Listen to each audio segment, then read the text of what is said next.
अब black panther Wakanda forever के second trailer से नए ब्लैक पैंथर की आइडेंटिटी तो ऑलमोस्ट रिवील हो चुकी है, लेकिन अगर सूरी नई ब्लैक पैंथर बनती है तो किस कंडीशन पर? क्योंकि सिर्फ सूट पहनने से ब्लैक पैंथर नहीं बना जाता।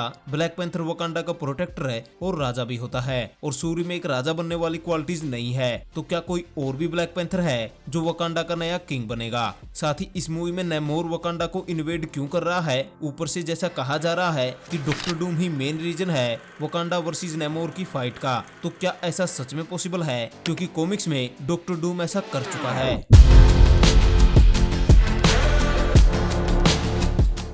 तो सबसे पहले हम मूवी की स्टोरी और प्लॉट को समझते हैं, जो हमारे लिए नए ब्लैक पैंथर को समझना थोड़ा आसान बना देगा। तो मूवी में कुछ ऐसा दिखाया जाएगा कि टिचाला की डेथ के बाद सबको ये पता चल चुका है कि वकांडा पर अब कोई रूल नहीं करता, इसलिए सब वहां पे कब्जा जमाना चाहते हैं। और यहाँ सबसे मतलब है वर्ल्ड की दूसरी कंट्रीज। इसका हिंट हमें सी हल्क में भी मिला, जब एपिसोड 8 में सी हल्क से मिलने वाला ये बंदा उसे वकांडन स्पेयर जो कि वाइब्रेनियम से बना है वो दिखाता है। साथ ही यहाँ वकांडा के कोलोनाइज होने की बात भी होती है। अब ये तो नहीं पता कि सी हल्क के इवेंट एक्चुअल में कहां पर हो रहे हैं, लेकिन ऐसा हो सकता है कि वकांडा फॉरएवर मूवी में वकांडा को कोलोनाइज किया जाए, जिसके बाद अलग अलग देश है वहां से वाइब्रेनियम निकालने की कोशिश करे। और ट्रेलर में हमने एक शिप को भी देखा जो डेफिनेटली वकांडा से तो बिलोंग नहीं करती, इसलिए ये शिप किसी बाहरी कंट्री का हो सकता है जिसने वकांडा पर अपनी कॉलोनी बना रखी हो और वो ओशन के थ्रू बिजनेस कर रहा हो। अब यहाँ वकांडा के साथ ये प्रॉब्लम है कि ये कंट्रीज वाइब्रेनियम का गलत यूज करेगी, जिसके चलते ही वकांडा का इन कंट्रीज के साथ कॉन्फ्लिक्ट होगा। और ये चीज वकांडा पे काफी भारी पड़ेगी जब नेमोर भी वकांडा में आ जाएगा, क्योंकि पहले तो वकांडा आउटर कंट्रीज के साथ जूझ रहा होगा और तभी नेमोर जैसे पावरफुल बीइंग का वकांडा के खिलाफ फाइट करना अपने आप में वकांडा के लिए सबसे बड़ा डिजास्टर है, जिससे निपटने के लिए वकांडा को नए ब्लैक पैंथर की जरूरत पड़ेगी, जो कि ट्रेलर्स के अकॉर्डिंग सूरी बनेगी। लेकिन जैसा हमने पहली मूवी में देखा कि वकांडा का किंग बनने के लिए आपको बिना किसी एक्सटर्नल पावर के अपने सामने वाले कैंडिडेट को हराना होगा।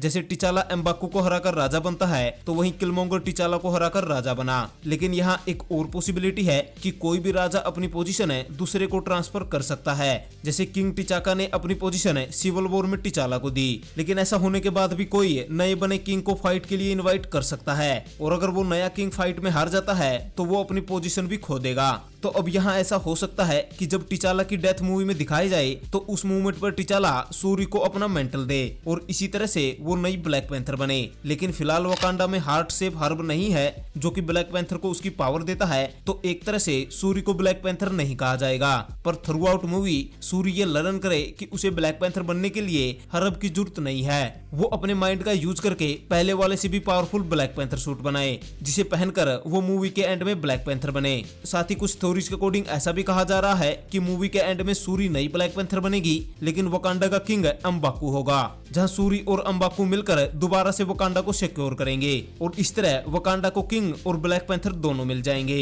हालांकि मैं आपको बता दूं कि जो कुछ भी हमने यहाँ डिस्कस किया है ये फिलहाल के लिए एक थ्योरी है, लेकिन इसमें से बहुत सारी चीजों के पॉसिबल होने के काफी ज्यादा चांसेस है। साथ ही अब अगर ब्लैक पैंथर के आगे मूवी के मेन विलन नेमोर की बात करें तो ये इस मूवी के साथ एमसीयू और लाइव एक्शन में डेब्यू करने वाला मार्वल कॉमिक्स का पहला सुपर हीरो है। जी हाँ, नेमोर द सबमरीनर मार्वल कॉमिक्स का फर्स्ट कैरेक्टर है। इसका फर्स्ट अपीयरेंस 1939 की मार्वल कॉमिक्स में ह्यूमन टॉर्च के साथ हुआ था, जहां पर ये एज सुपर हीरो दिखा था, पर टाइम के साथ साथ इसे एंटी हीरो की तरह दिखाया जाने लगा। ये अंडर वाटर सिविलाइजेशन अटलांटा से बिलोंग करता है, क्योंकि इसकी मदर अटलांटा की क्वीन थी। हालांकि इसके फादर एक नॉर्मल ह्यूमन थे और इसी वजह से नेमोर के पास अटलांटियन पावर और ह्यूमन एबिलिटीज दोनों है, जिसकी वजह से वो पानी और जमीन दोनों पे स्टेबल रहता है। अब जब इसे लाइव एक्शन में दिखाया जा रहा है तो यहाँ इस कैरेक्टर के साथ काफी चेंजेस किए गए हैं। सबसे पहले तो नेमोर को एमसीयू में अटलांटियन नहीं बल्कि टेलिकोनियन कहा जाएगा, क्योंकि सम ऑफ रीजन नेमोर को एजेटेक माइथोलॉजी से जोड़कर दिखाया जा रहा है, जहां एजेटेक माइथोलॉजी में एक अंडर वाटर रिलम होता है जिसपे रूल करता है रेन गॉड टेलिक, और एमसीयू में इस गॉड को रिप्लेस किया है नेमोर ने, इसलिए नेमोर के लोगों को और उसकी किंगडम को टेलिकोनियन कहा जाएगा। हालांकि इसके अलावा कोई और चेंजेस नहीं है। कॉमिक्स की तरह नेमोर की वकांडा के साथ कोई हिस्ट्री है जिसका हिसाब वो वकांडा फॉरएवर मूवी में करेगा। साथ ही कहा जा रहा है कि जैसे ब्लैक पैंथर के ना होने का फायदा वकांडा की फेलो कंट्रीज उठा रही है, उसी तरह नेमोर भी उठाएगा। बस यहाँ फर्क इतना है कि बाकी देश वकांडा पे रूल करना चाहते हैं और नेमोर वकांडा को डिस्ट्रॉय करना चाहता है। वैसे एक क्रेजी फैन थ्योरी के अकॉर्डिंग ऐसा भी कहा जा रहा है कि एक्चुअल में नेमोर टिचाला का भाई है, यानी किंग रमोंडा का बेटा है। हालांकि इसके काफी कम चांसेस है, पर हाँ नेमोर की वकांडा के साथ कोई ना कोई हिस्ट्री जरूर है। साथ ही वकांडा में कुछ ऐसे भी लोग हैं जो नेमोर को पहले से जानते हैं, पर फिर भी एमसीयू में नेमोर और उसके लोग पहली बार सरफेस पे आ रहे हैं और ये सब हो रहा है नेमोर के किंग बनने के बाद। तो आई थिंक रिसेंटली वकांडा और टेलिकोनियन के बीच कोई ना कोई कॉन्फ्लिक्ट जरूर हुआ होगा, जिसके चलते टेलिकोनियन सरफेस पे आ रहे हैं। वैसे यहाँ डॉक्टर डूम की इन्वॉल्वमेंट बताई जा रही है, क्योंकि कुछ रूमर्स के अकॉर्डिंग डॉक्टर डूम वाइब्रेनियम के लिए अंडर वाटर वकांडा में जाने की कोशिश करेगा, जिससे नेमोर के लोगों को तकलीफ होगी और यहाँ पर वाइब्रेनियम के एविडेंस देखकर नेमोर वकांडा पे शक करेगा, जो कि आगे जाकर एक वजह बनेगी कि क्यों नेमोर वकांडा पे अटैक कर रहा है। अब यहाँ डॉक्टर डूम वाइब्रेनियम के लिए वकांडा में घुस सकता है, क्योंकि डूम वॉर कॉमिक्स में भी डॉक्टर डूम इसी तरह वकांडा को इन्वेड करता है। लेकिन यहाँ पर नेमोर सिर्फ एक गलतफहमी की वजह से वकांडा को ऑलमोस्ट डिस्ट्रॉय कर देगा, ये थोड़ा बचकाना लगेगा। इसलिए डॉक्टर डूम के मूवी में होने के चांस थोड़े कम है, पर हाँ आगे एमसीयू में डॉक्टर डूम जरूर वकांडा की तरफ रुख करेगा।